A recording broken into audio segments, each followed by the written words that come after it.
Hey there, and welcome to the Survival to Success podcast. I decided to come on today and just give a little talk about what it is that I have been going through, so to speak. And since I made the decision to move to Mexico, which was back in February of 2022, and it is a very eye-opening experience that I've been through, and I only just really had connected the dots with regards to all the things and how they were all related just in the last few days. So I made the decision to move to Mexico, and so everything just fell into place. Boom, I got my visa in March of 2022. April, boom, I sold my house. I spent the whole month of May just selling everything I own. And at the end of May, whatever was left, I just gave it away, and I sent a few things to auction. And by June, I was already landing in Mexico. And by July, I was officially a Mexican resident. And so it all just flowed like it was just meant to happen. And part of me is like, wow, there's just this inner part of me that was I just felt called to move here to Puerto Vallarta, and I didn't even know why. But then once I landed here, I felt like, wow, this feels like home. Like, it just feels like home here. So I immediately aborted my idea that I was going to just hang out in Puerto Vallarta for 3 weeks and maybe go travel somewhere else in Mexico and just explore Mexico for 6 months, let's say. And once I got here, I immediately aborted that plan because it didn't feel right. This felt like home, and I just felt like, yeah, like I'm meant to stay here. And so from there, after I was in my Airbnb, and how the story behind how I found my apartment and ended up signing a 1-year lease, which started on July 20th of this year, it all just fell into place. So from the point of decision in February of 2022, with all the things that just happened in perfect order, I mean, yeah, there was little blips along the way, little obstacles, but it was like they were so easy to solve. There was really no problem. And so I landed on the sofa in my apartment on July 21st of 2022, and it just felt like, boom, it just felt like the last domino had dropped in my journey. It was like, I've landed. Okay, now what? Like, who am I anymore? Like, I don't have any of the same things. I'm not around any of the same people. I don't know anybody here. I've never been here before. I went through kind of this period of time where I was like, I need to try to find myself again, or why is it that I'm here? And this is where some very interesting things started to happen. I became connected with a yoga center and started to feel like really drawn to this yoga center, even though I've never really been into yoga. And then from there, I ended up getting connected to these people that do these sound baths. And there's this inner part of me that I keep saying this inner part, but it's like my intuition or my sense. There's this deeper part of me that just guides me and kind of just tells me what's next. And I'm just kind of like, okay, well, I have never been the kind of person to do that before, but okay, I guess we're doing this thing. And so it is a very powerful guidance system that's just been literally pulling me along, and it just feels like I'm flowing down the river of life. And so once I got connected to yoga and I went to this sound bath thing. I had never even heard of a sound bath. And it was like I had this very strange thing happen to me. It was like I felt this really powerful pop at the base of my spine during a yoga class where we were doing like a root chakra energetic openings, and we were kind of doing this very odd moves and things. And so at the time, I was like, oh, wow, like what the hell was that? Like I was scared that I had injured something, or, but there was no pain. So it was just the oddest sensation. And so I never forgot that. It was always in the back of my mind. And keep in mind, from the point of decision in February, I kept a journal of all the things that were going on, how I felt, the experiences, what I felt drawn to, and how the things I did, and the experiences that came from this. So I got connected with these sound folks, and it was like things went almost a little bit crazy after that. It was like there was so much like roller coaster ups and downs, like, oh my God, who am I anymore? Oh my gosh, I feel inspired for this. And it was like ups and downs, like in terms of, and it wasn't like I was crying or really upset or angry or any of those very extreme emotions. It was just this almost like a confusion. Okay, I'm going to do this. Oh, hey, that makes me feel a little frustrated. Okay, wait a sec. I'll do this other thing. And so I just felt led to do all these things. But at the same time, I was having lots of back pain and involuntary twitches, like, and cramps in my feet and cramping in my eyes, even like this really strange involuntary twitches. And then it got to a point where I felt called to go do this, like this mushroom journey. And I mean, seriously, I never would have considered that before, but I just thought, okay, here we go again. I'm feeling called to do this. And that whole journey was about that I need to love and accept myself. And I was like, are you serious? I thought I already did. I thought I've already been through this thing, And so that was the whole journey with it, with the mushroom experience. And then I did this Turkish coffee experience, and it was like the lady that was doing it was very connected to spirit, and she identified in me that I had these karmic cords with my father. And so I had to immediately go and cut those cords because they were holding me back with my further evolution. So I was just like, oh my God, like what next, And so I dealt with that. And then it was like I felt called to go and do this ayahuasca journey.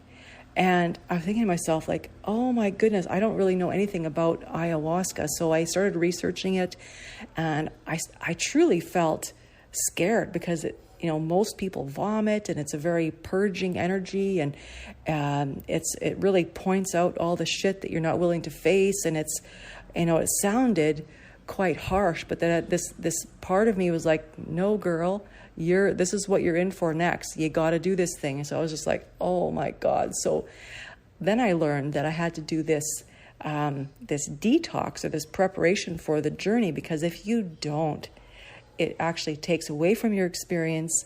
And if you don't prep and you don't detox, you will definitely have a much more intense purging experience. At least that's what, I heard from other people. And so here I go.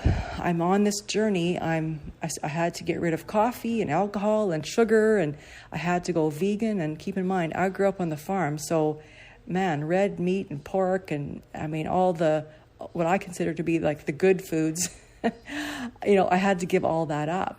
And in order to prepare for this. And of course, you're not allowed to have sex and no masturbation or anything like that, because it affects the energy of the experience. So I was like, okay, here I am. I'm going to do this thing. And so keep in mind, I kept still having all this pain and these twitches and all this stuff.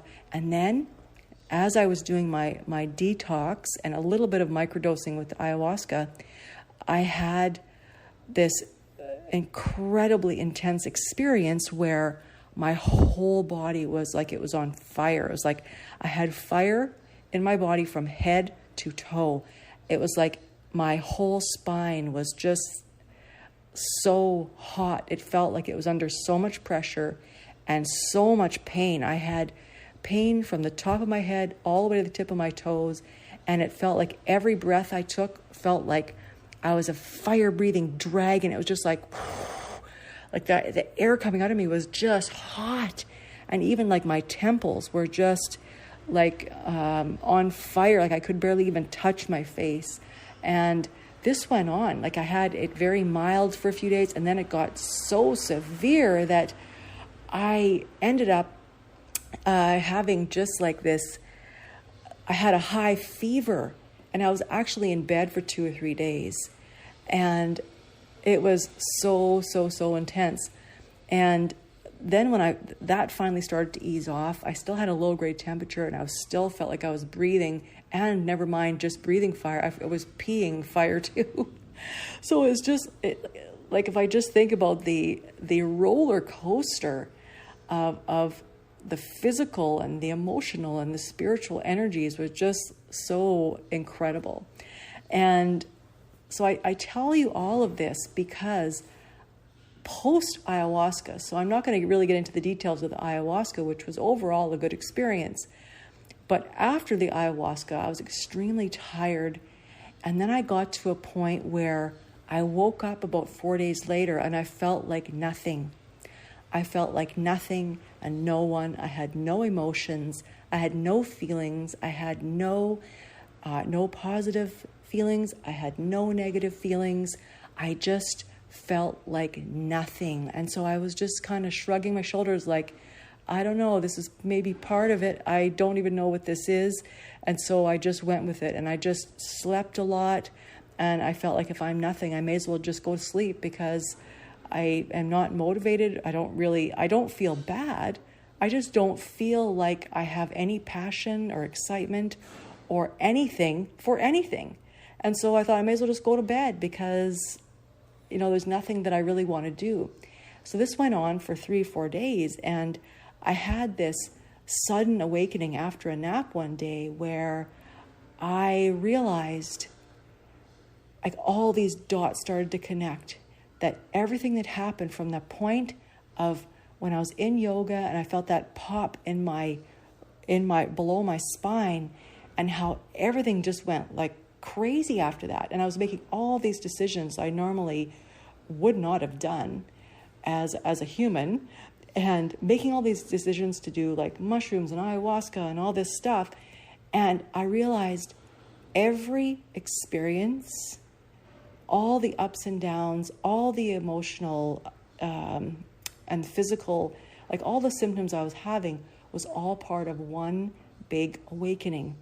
And it just blew me away. And I had no idea that this is what was going on, but I woke up after 4 days of feeling like nothing. And it was like I had this sudden aha moment that it was all connected. And I didn't have a name to put to it, because I had no idea what it could be called. And then I did some research and realized, like, oh my gosh, some people call this like a Kundalini awakening. And I thought, no way, is this what I've been going through? So I still have more research to do. And so I'm definitely no expert on this, but a lot of the symptoms that I had, especially this pop and all the pain and the heat and the discomfort and all the ups and downs that I went through, certainly sound very similar to other people's experience with this type of awakening. So it has been the most incredible journey that I've been on here since I came to Mexico. And now today is, it's getting to be close to mid-October, and it has been a whirlwind of change, a whirlwind of just transformation and layers peeling off me, emotions and pain and all kinds of stuff coming out of me from the past and everything else. And so now here I am. I've kind of feel like remember I described it when I made the decision to move to Mexico. It was like I tapped the first domino. And then when I landed on my couch on July 21st here in my apartment, I felt like the last domino had fallen.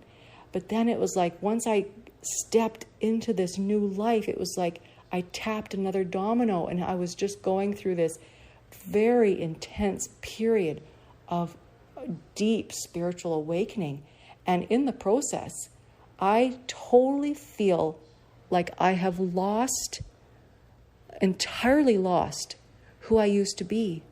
And some spiritual experts will say, no, you haven't lost who you are. You are deepening yourself to who you truly are, which is who you are at the core level. And so this emptiness, this feeling like nothingness, and it's only today I started to feel some energy coming back, some excitement for life, excitement for the potential of maybe what I could choose to be in this new life. So it's literally like this awakening was a time period where I have got to a point where I'm like a little baby who's just been reborn, or who's just been born and who's just opened her eyes and went like, wow, there's a whole big world out there. There's this big world out here. Now I can choose who I want to be and what I want to do and how I want to experience my new life starting fresh. So it has been this most powerful journey. It's like the biggest and most incredible, massive reset button that this awakening has been that I've ever been through in my entire life. So it has been such a powerful journey. And I just wanted to hop on today and really share with you all that experience that I've been through so far, because it just blows my mind how this is all happening. And I feel like it's happening for me. And I feel like it's all coming because I'm truly trusting my inner self. I am trusting my inner guidance. I'm trusting my intuition. And I am just flowing forward, even though I sometimes go to my intuition like, are you serious? You want me to do what? And it's like, yes, this is what you got to do next. It's like, oh my God, okay, I guess I'll do it. Like, and it's like that. And it's, even though I kind of have these little mini arguments with myself, are you serious? I got to go do this ayahuasca thing and throw up and go. It's like, oh my God, right? But no, it is just truly tapping into your inner energy, your inner power, your intuition, and your sense, and trusting that and moving forward with it, that really puts you into what I call like the river of life, the flow of life, what has been the most incredible.